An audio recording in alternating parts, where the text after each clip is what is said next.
Ayan guys, habang nagtitinda ako dito sa pwesto. Ayan guys. Kasalukuyan napakalakas ang ulan. Ayan guys.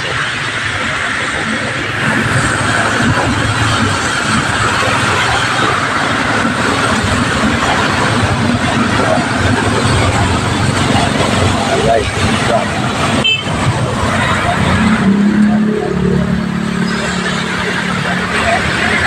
Guys, dito lang ako guys kasi wala ganitong araw, pag-araw tinutulong ako sa aking asawa. Okay.